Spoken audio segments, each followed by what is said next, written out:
김준 예비후보가 등록되어 있습니다. 그리고 1월 10일에 국가혁명배당금당이라고 여기서 박차순, 오선임, 한부금 3명의 예비후보가 한꺼번에 등록했는데요. 국가혁명배당금당은 허경영 당대표가 있는 당입니다. 뉴스라인은 예비후보로 등록하신 분들을 바로바로 모셔서 이야기를 들어보고 있는데요. 오늘은 두 번째 시간입니다. 자유한국당 김준영 후보님을 모시고 이야기 들어보겠습니다. 청취자분들도 아시겠지만 예비후보들은 당내 경선을 넘어야 본선에 진출할 수 있습니다. 안녕하세요, 후보님. 반갑습니다. 예, 감사합니다. 김준영입니다. 네, 우리 후보님, 청취자분들께 인사 부탁드리겠습니다. 청취자 여러분 안녕하십니까? 저는 자유한국당 국회의원 예비후보 김준영입니다. 새해 복 많이 받으십시오. 감사합니다. 네. 네. 오늘 또 이렇게 선거운동 하고 오셨나요? 예, 그렇습니다. 어디서 하고 가셨어요? 이번 주에는 네. 오전에 6시부터 9시까지 독산역에서 하고 있습니다. 그 매일 독산역 이번 주는 지나갔네. 예. 저번 주에는 네. 금천구청역에서 했습니다. 이게 역마다 약간 분위기가 좀 다르지 않나요? 예. 어때요? 독산역은 사람들이 젊어요. 그치. 대부분. 네네. 옆에 그 기업체들이 많아가지고. 그렇죠. 네. 그래서 내리는 사람도 젊고 타는 사람도 약간 좀 젊지 않나요? 그쪽은? 예, 그렇습니다. 시흥동은 약간 여러 군데서 오니까 예. 그런 또 이게 그런 차이도 보는 것도 좀 쏠쏠해. 거기에 맞춰서 이렇게 구호나 이런 이렇게 인사하는 것도 달라지나요? 저는 큰 소리에 인사하고요. 네네. 그다음에 바쁘게 종종걸음으로 새벽에 네. 동트기 전에 이렇게 네. 출근하는 사람 보면은 마음도 좀 서글피기도 하고 또 네. 그렇습니다. 네네. 일단 이게 아직 마이크 같은 거 못 쓰죠? 예, 그렇습니다. 육성하고 명함만 알아줄 수 있는 거죠? 육성입니다. 몇 개 띠 정도 하고. 예. 이게 뒤에 이게 입간판 같은 거 요즘에도 어떤 분 하고 계시던데. 조사가 후보님이 야광이 LED 입간판도 하고 계시더라고요. 비 오는 날. 어떤 다양한 선거 그런 기구라고 해야 되나? 어떤 이런 홍보물이 있는 것 같습니다. 네, 우리 우선 선관위에 등록된 우리 김준영 후보님의 양력을 좀 소개해드리겠습니다. 1958년 올해 61세고요. 직업은 정당인입니다. 학력은 고졸 검정고시 합격이고요. 대표 양력으로는 전 대우오페럴 노동조합 위원장 그리고 전 국민대통합위원회 위원으로 지냈습니다. 전과가 3건이 있습니다. 3건이 있는데요. 먼저는 1985년 노동쟁의 조정법 위반으로 징역 2년이 있었고요. 그다음에 1986년 비슷합니다. 노동쟁의 위반 및 폭력행위 및 처벌에 관한 법률 집시법 위반으로 해서 징역 1년. 그리고 좀 한참 좀 시간이 있어서 2001년에 상해폭력행위 등 처벌에 관한 법률 위반으로 벌금 150만 원의 처벌을 좀 받았습니다. 저희가 선관위 등록된 거를 고스란히 좀 읽어드렸고요. 좀 양력에 대해서 일단은 좀 얘기 좀 할 것 같아요. 예, 좋습니다. 일단 학력이 대부분 무슨 대학교 졸업으로 되어 있는데 이게 검정고시 합격으로 되어 있습니다. 이거 좀 어떤 건가요? 제가 92년부터 국회에서 보좌관을 했었는데요. 네네네. 한 4년간 그때도 보면은 다 대학 같은데 오라 그래서 했는데 그렇죠. 저는 끝까지 안 가는 이유가 대한민국이 네. 학력 카르텔 사회입니다. 저는 그거가 불합리하다고 생각합니다. 그래서 하여튼 여러 번의 기회가 있음에도 불구하고 하여튼 대학 안 가는 사람 입장도 대변해야 되는 게 어떤 정치의 의무가 아닌가 이렇게 생각하고 있습니다. 네네. 좋은 것 같습니다. 이게 어렸을 때는 그런 뜻을 가지고 가신 건 아니죠. 하다 보니까 그렇고 나중에 대부분 요즘 무슨 대학원 이렇게 하는데 그건 안 하신 거고. 네네. 솔직하게 얘기하면요. 네. 돈 내면 다 들어갑니다. 그렇죠. 배울 게 없습니다. 맞습니다. 농대 나와가지고 네네. 공장 가고 이러는데 네네. 여기 선생님들도 신문 방송학과 나오거나 그렇지 않잖아요. 네, 맞아요. 그래서 웃기는 겁니다. 네. 낭비입니다, 사회적으로. 네, 그래서 그 학력이 아주 좀 자랑스러운 걸 하나. 자랑스럽진 않지만요. 네. 부끄럽진 않습니다. 네, 알겠습니다. 또 이게 양력 중에서 전 대우오페럴 노동조합 위원장 그리고 전 국민대통합위원회 위원장이 이게 몇 년도에 어떤 건지 좀 설명 좀 해주세요. 제가 과거에 네. 군대 가기 전에 평화시장에서 청계피복 노조에서 네. 노동조합 활동을 하다가 네. 군대 갔다 와서 병장 제대하고 구로공단에 왔어요. 그때는 다 공돌이 공순이라 그랬어요. 그렇죠. 그래서 월급이 한 10만 원 미만이었었는데 그때 하여튼 어렵게 전두환 시절에 노조를 만들어서 이렇게 이 여공들의 인권을 위해서 노력하다가 감옥도 좀 갔다 왔고 그래서 그게 이제 우리 그 금천구의 유명한 구로 동맹 파업이 그것 때문에 일어난 게 대우오페라 사건입니다. 아 그렇죠. 그러면 평화시장에 있는 전태일 열사 잘 압니다. 하시던 그쪽 가시다가 네 알겠습니다. 그러면 전 국민 대통합위원 이거는 어떤 거죠? 뭐 제가 노사정위원회도 있었고 뭐 여러 군데 있었는데 2개만 쓰라고 해서 이것은 박근혜 정부 때 대통령 소속 기관인데 국민대통합위원회 위원을 지냈었습니다. 그래서 그 경력을 2개 넣으라 그래서 2개 넣은 것뿐입니다. 이게 뭐 국민 통합을 위해서 어떤 활동들을 해왔던. 그때 제가 노동계 대표로 통합위원을 했던 것 같습니다. 아, 네네. 어떤 수계 양력에 대한 소개점이 있었습니다. 일단 뭐 구로구에서 유명하죠. 85년이었네. 85년에 구로 동맹 파업이 있었고 사실 여기 계신 그때 위원장님과 사목자님이 그 감옥에 구속되시면서 그때 47명이 구속됐습니다. 그렇죠. 그게 촉발돼가지고 그런 게 있었는데 하여튼 그런 위원장님 하셨고 이게 금천구랑은 그렇게 연기가 좀 됐던 것 같습니다. 그리고 정과도 보면 그러면 85년과 86년은 그거에 연관된 거라고 보면 되는데 2001년은 뭔가요? 2001년은 제가 홍천에서 귀농할 때 그때 토지 소유자들이 행패 부리고 그래서 뭐 그런 게 다툰 건 있었는데 제가 별도로 뭐 응대를 안 했더니 나중에 보니 이래 돼 있더라고요. 아 그래요? 특별한 건 아닙니다. 귀농도 하셨습니까? 예. 인생 굴곡이 다양하시네요. 굴곡이라기보다는 뭐 그때 뭐. 그래요. 네. 알겠습니다. 네, 하여튼 선관위에 등록되어 있는 양력에 대해서 좀 알아보는 시간이었고요. 제가 알기로는 지난 총선에 새누리당 당내 경선에 좀 참여했었습니다. 그 당시 한인수 후보가 이제 본선에 최종으로 결정이 됐고요. 그리고 4년이 좀 흘렀습니다. 약간 4년 동안 절치부심의 시간이었을 것 같고요. 지난 12월 30일 날 예비후 등록을 했습니다. 어떤 마음으로 출사표를 던지셨는지. 이번에는 반드시 승리를 해야 되겠다. 이런 생각으로 했습니다. 그래서 하여튼 우리 한국당이 그간의 정치 공천을 할 때 그렇게 어떤 공천을 국민 눈높이 하지 아니하고 좀 잘못된 공천을 함으로써 당이 쫄딱 망한 것을 두 눈으로 지켜봤습니다. 그래서 이번에는 그런 아픔을 겪지 않아야 되겠다 이런 생각을 하고 있고 그런 차원에서 다시 도전을 하게 됐습니다. 네네. 그게 좀 4년 동안 그 좀 약간 갈고 닦으시는 그런 게 있었을 것 같고, 그래도 이번에 이렇게 총선에 김준영이어야 하는가 여기에 대해서 좀 어필 좀 해주시면 좋을 것 같습니다. 저는 뭐 솔직히 정치 이게 참 요새 정치한다 그러면은 좀 쪽팔리고 그렇습니다. 그렇지만 제가 할 일이 있습니다. 뭐냐면은 사람들은 이렇게 막 진영으로 논리되어서 막 반대했는데 저는 노동 개혁을 해야지만이 비정규직도 줄어들고 청년들의 일자리도 늘어나고 경제가 성장한다고 생각합니다. 그래서 성장이 없는 어떤 분배라든가 경제는 의미가 없고 이전 투구만 있을 뿐입니다. 그래서 예를 들어서 호황 때 100명을 고용하는데 불황 때는 50명을 고용할 수 있거든요. 그런데 이 노동 계획을 해서 해고의 문제가 좀 자유로우면은 평상시에 한 7, 80명, 90명 고용합니다. 근데 노동 어떤 고용이 경직화돼 있으면은 50명을 그대로 운영하고 호황 때는 아웃소싱이나 비정규직을 쓰게 돼 있습니다. 이것이 경제의 원리입니다. 근데 사람들은 이것을 자꾸 뭐 해고의 자유는 노동자를 죽이기 아니냐 이렇게 이해하는데 그렇지 않습니다.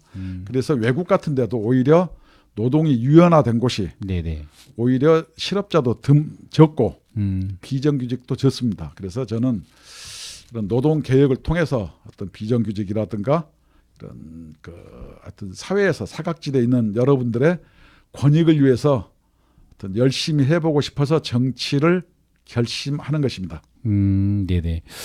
요거는 좀 이따가 얘기를 할까 하는데 그냥 얘기 한번 해보죠. 근데 이게 사실 이게 약간 공약 같은 거죠. 그 약간 주요하게. 제가 지금 그런 것은 공약이라기보다는 저의 소신을 이야기한 것입니다. 네.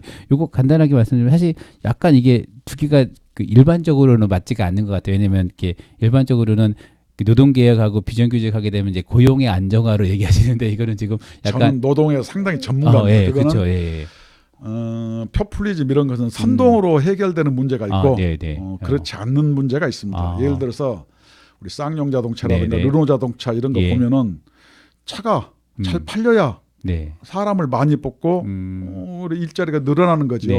그래서 이것이 연동돼 있는데 항시 한쪽만 얘기해서는 그 올바른 어떤 처방이 나올 수 없다고 생각합니다. 네, 일단은 이 노동시장 유연하죠. 해고를 좀 쉽게 하는 게 노동적 저는 그렇게 함으로써 외국의 사례를 제가 분석을 해보니까 비정규직도 줄고 청년 고용도 늘어나는 것을 여러 나라에서 목격을 했습니다. 노동시장을 유연화하는데 그 비정규직이 줄었다는 말씀이신 그렇습니다. 거죠.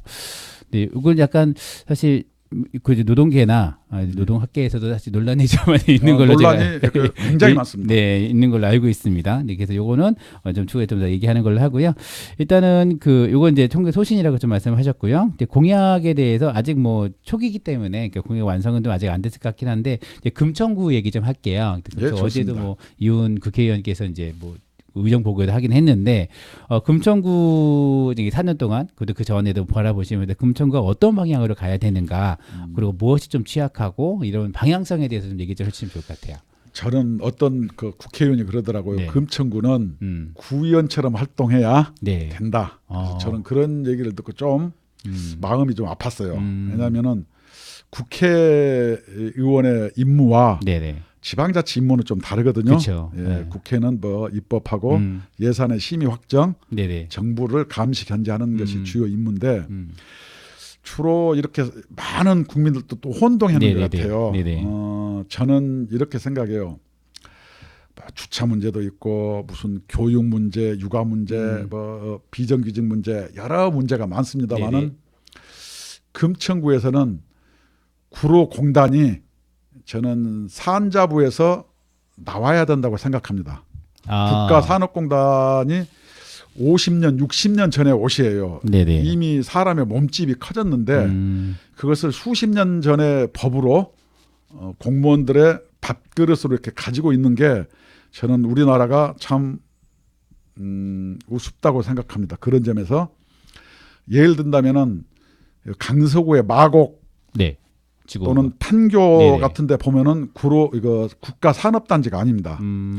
국가산업단지는 수출 드라이브 정책 시절에 이미 그 역할과 임무를 다 했음에도 불구하고 아직 서울 시내 한복판에 국가산업단지로 버젓이 남아있기 때문에 또 규제도 많고 그다음에 여러 그 업종이 들어올 수도 없습니다.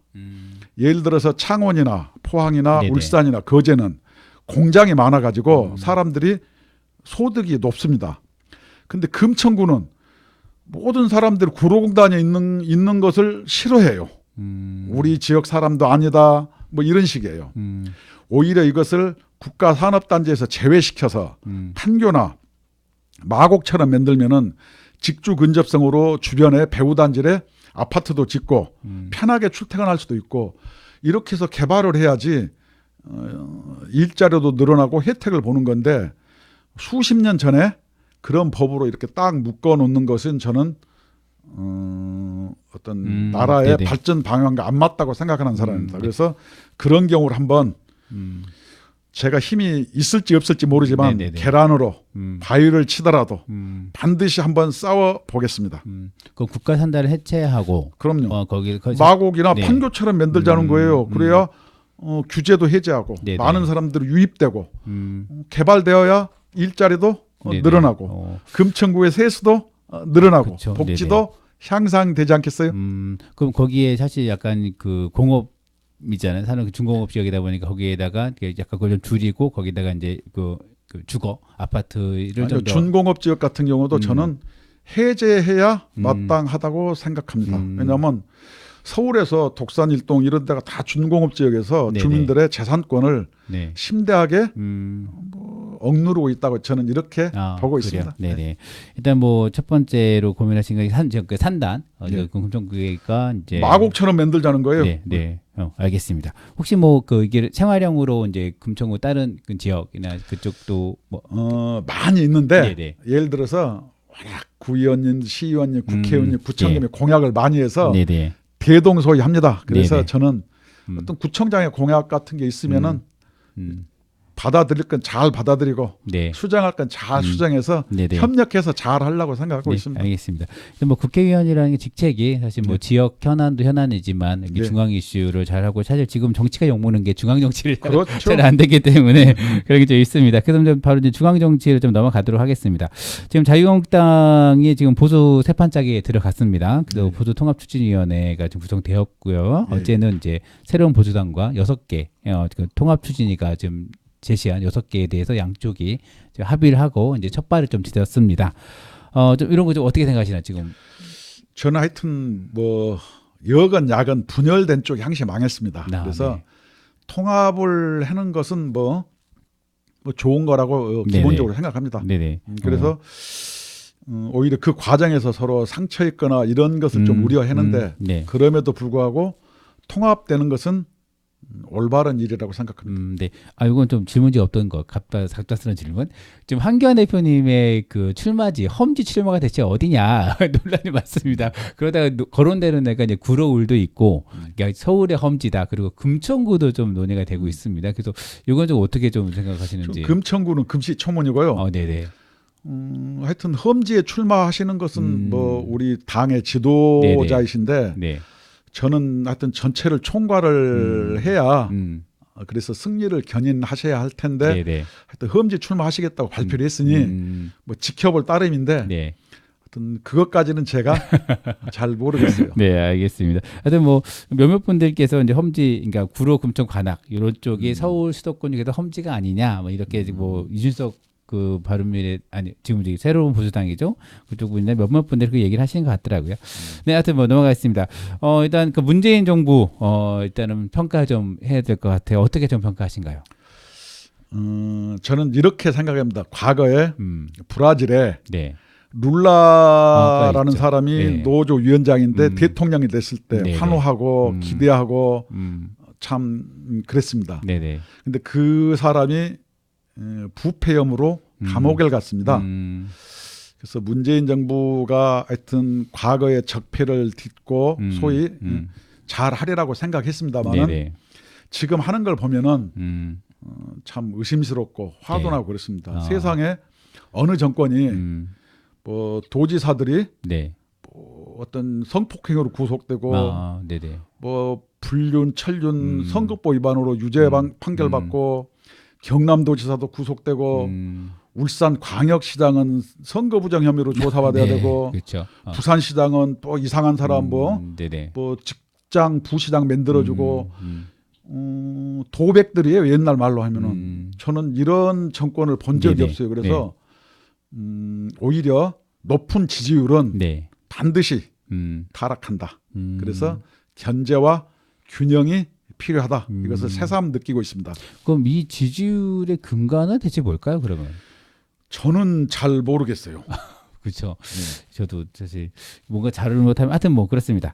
네, 넘어가서 그러면 좀 이게 한국 사회가 다양한 문제가 좀 있잖아요. 그래서 이 다양한 문제에서도 좀 어떤 게 좀 이게 시급하게 지금 뭐 사실 그 뭐 성장의 계속 저성장으로 들어가는 문제도 있고 뭐 저출생의 문제도 있고 뭐 고령, 초고령 뭐 이런 것도 문제도 있고 여러 가지 한국 사회에 시급한 문제가 많이 있는데 가장 좀 시급하게 되는 게 좀 어떤 거라고 생각하세요? 저는 가장 시급한 문제는 먹고 사는 문제라고 생각합니다. 그래서 먹고 사는 문제가 해결이 돼야 복지도 생각 쓰고 신경 쓰고 환경도 신경 쓰고 다 그렇습니다. 그래서 지금 현재 하여튼 정책의 역설이라 그래요. 경제가 정부는 좋아졌다고 했는데 하여튼 빈 가게는 늘어나고 하여튼 취업은 안 되고 점차 어렵습니다. 그래서 어떤 경제를 어떤 성장 정책을 저는 써서 경제를 견인하는 게 1차 과제라고 생각합니다. 네, 알겠습니다. 그럼 일단은 먹고 사는 문제 요즘 그 사실 여야 후보를 가리지 않고 그 문제를 가장 많이 하시는 것 같아요. 정치가 먹고 사는데 이게 복무를 해야 된다라는 부분에서 완전 얘기를 좀 하는 것 같습니다. 사실 그런 게 시급한데 지금 한국 정치가 보여지는 모습은 많이 가슴이 아파요. 지금 네, 그렇습니다. 특히 연말이나 이럴 때 봤을 때는 뭐 국회가 거의 전쟁 상황이었죠. 그래서 그 참 정치에 대한 우려가 좀 많이 있습니다. 그래서 한국 정치를 좀 어떻게 좀 평가하시고 좀 무엇이 좀 바뀌어야 되는지 좀 얘기해 주시면 좋을 것 같아요. 우리나라 정치는 네. 과거에는 지역 감정으로 분열돼 있었습니다. 네네. 그래서 그거는 그래도 좀 나았어요. 지금은 이념 갈등으로 분화된 게 마음이 참 아픕니다. 네네. 이념 갈등은 합리성을 상실합니다.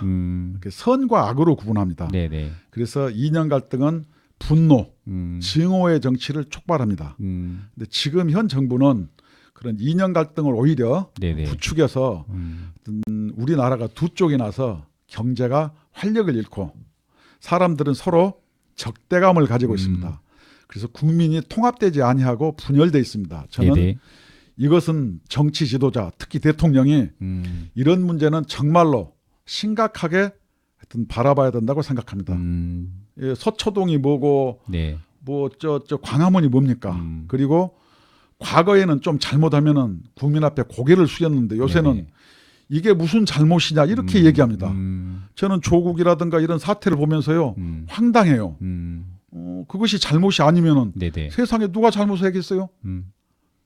저는 그런 것이 진영 논리로 분화되니까 네네. 도덕적이고 윤리적인 법률적인 잘잘못이 없어지고 내 편은 옳고 남의 편은 틀리다는 네네. 이런 비합리적, 비문명적 사고가 한국 정치를 지배하는 게 슬프고 안타깝습니다. 네네네.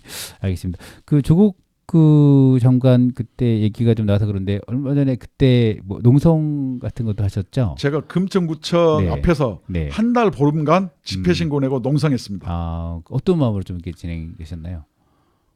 저는 솔직하게 네네.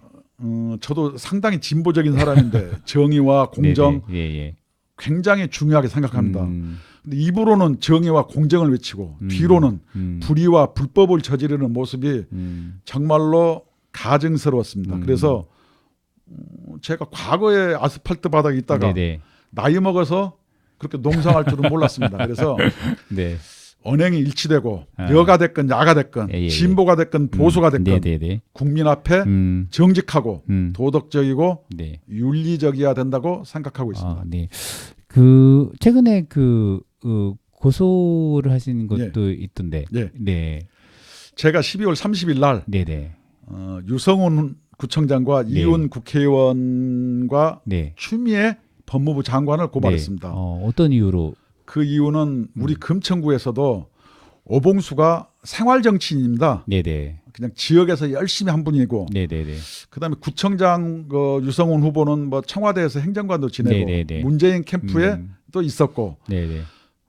그런데 경력을 허위 기재해가지고 순위가 바뀌었어요. 저는 후보 바꿔치기 했다고 생각합니다. 아, 이게 지난 그 지방선거 내부 그렇습니다. 경선 시 말씀하시는 거죠? 그래서 네네. 저는 내부 경선이면 지네끼리 해야지 왜 네네. 국민 경선이라고 포장을 합니까? 50% 국민 50% 네네. 당원이라고. 그래서 네. 저는 그게 불의하고 부정한 일인데 그것을 링에 올라와 있지 않아서 얘기할 네. 기회가 없었습니다. 아, 그래서 네네. 차제에 다시 예비 후보 등록하기 직전에 네네. 그 문제를 거론하고 우리 금천구도 하여튼 정의가 강물처럼 흘러야 되고 네네. 그렇게 불의를 보고 참으면은 안 된다고 생각해서 고발했습니다. 그리고 네. 그러한 당 최고위원회에서 네네. 그러한 것을 결정한 사람이 추미애입니다. 그분이 법무부 장관입니다. 네네네. 법무부가 정입니다. 저스티스부라고 얘기하는데 네네. 저는 그게 이해가 되지 않습니다. 아무리 오봉수가 힘이 없기로서니 그렇게 담배꽁초처럼 비벼질 사람이 아닙니다. 그분은 정말로 열심히 지역을 돌아다니신 분입니다. 네네. 그래서 제가 네. 정의심에 네네. 고발한 것입니다. 이게 사실 그 2017년, 18년에 있었죠. 네. 선거가. 그래서 1년 지금 반 정도가 네. 지났는데 지금 하신 이유게 되는 지금 이렇게 법무부 장관이 됐고 그렇기 네, 때문에 그렇습니다. 아, 그래요. 왜냐하면 선거법 위반은 네. 시효기간 6개월인데 네네. 제가 업무방해로 고발했습니다. 아, 그럼 업무방해로. 시효기간이 굉장히 깁니다. 아, 그래요. 예. 근데 아직 뭐 이렇게 고발인 조사는 아직 안 받지 않으신 거고. 예, 네. 안 받았습니다. 네, 알겠습니다. 네, 네, 알겠습니다. 일단은 우리가 그 지금 예비 후보님 얘기 좀 듣고 있고요. 지금 한국 사회에 대해서 좀 얘기를 하고 있는데 일단 우리 그 이제 마지막으로 우리 좀 있으면 설 다가오는데 지금 여러분들께 하고 싶은 이야기나 아니면 좀 이렇게 후보 출마 관련해서 하고 싶은 이야기 있으면 좀 해주시면 좋을 것 같아요. 하여튼 금천구민 여러분, 정치가 개판이라 네. 죄송합니다. 저는 늘 구민 옆에 서서 구민을 잘 섬기고 받들겠습니다. 정치는 그렇습니다. 똑똑하고 스펙 좋고 위에서 내려온 사람 뽑으면요 상전 모시는 겁니다. 저는 금천 구민의 친구가 되겠습니다. 감사합니다. 네. 일단 자유한국당도 이제 경선을 해서 최종 본선 후보를 선출합니다. 아직 그 경선 일정은 아직 안 나왔습니다. 안 나왔죠. 네. 또는 이렇게 현재 등록은 혼자 지금 그 김주호 후보님이 되어 있고요. 그럼 지금 예견되어 있는 분이 강성만 지금 지역위원장님께서 예견이 되어 있습니다. 또 몇 분도 계신 걸로 알고 있고요. 네, 그분들이 최종적으로 우리 김주호 후보님께서 본선 후보가 되면 다시 한번 초대해서 우리 본선의 진검승부를 한번 할 때 그때 다시 뵐 수 있으면 좋겠습니다. 오늘 나와주셔서 감사합니다. 아이고 감사합니다. 금천인도 하여튼 네. 새해 잘 되기를 소망합니다. 감사합니다. 네, 감사합니다. 네, 지금까지 라디오 금천 뉴스라는 이성호였습니다. 기수에는 기부경 PD였고요. 본 인터뷰는 유튜브와 마으시면 금천으로도 볼 수 있습니다. 감사합니다.